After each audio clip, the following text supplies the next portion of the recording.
Welcome to Christian World News, everyone. I'm Wendy Griffith. And I'm George Thomas. In Canada, a radical sex ed curriculum being pushed in public schools by the LGBT community has parents afraid their children will become confused and even brainwashed. That's exactly right, George. But as I discovered in my recent trip to Canada, there could be a silver lining. This issue is waking up a sleeping church. A family can be made up in many different ways. It's called SOGI, for Sexual Orientation and Gender Identification, a curriculum that teaches public school students across Canada to celebrate the homosexual lifestyle and that gender is fluid. In other words, your gender is not dependent on what parts you were born with, but rather what you feel like in the moment.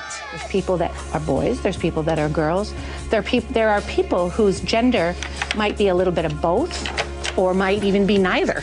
Lessons include books about transgender children, such as 10,000 Dresses, and songs like The Rainbow Song. Gender won't decide the choices we make.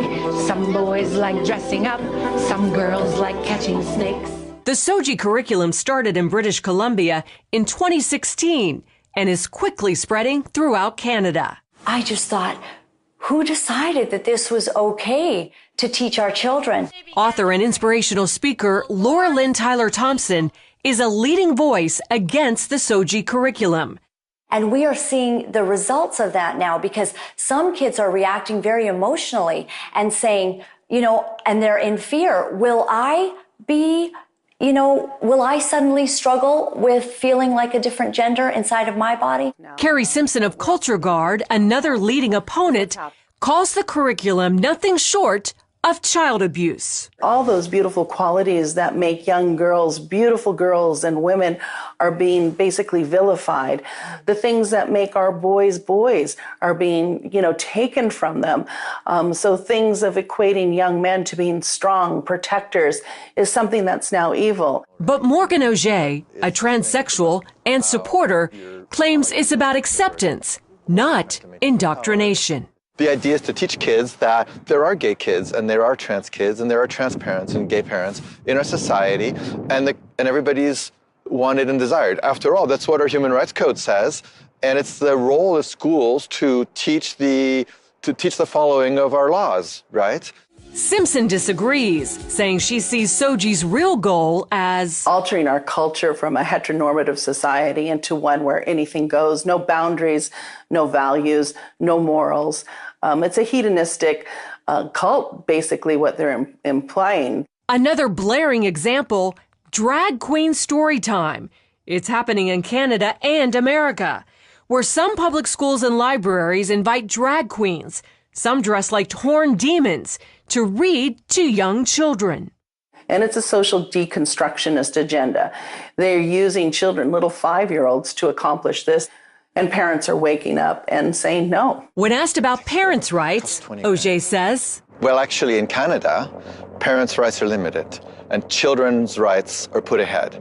So the child has the right to be protected from the parents when the parents behave badly. Canada is known as one of the most gay-friendly countries in the world, with many of their largest cities featuring their own gay villages, like here in Vancouver, which has literally rolled out the Rainbow Road. Most gays, like village resident Dave Davy DiCarlo, support SOGI and limiting parental rights. The change that we have to see is sometimes the parents, and the kids are doing actually really okay. This is very scary stuff. Longtime Vancouver area pastor Kevin Kavanaugh says this is far more serious than most Canadian Christians realize. Our problem is not the teachers, the educators, the administrators. This is a battle in the heavenlies. He says Satan is going after their most vulnerable, the children.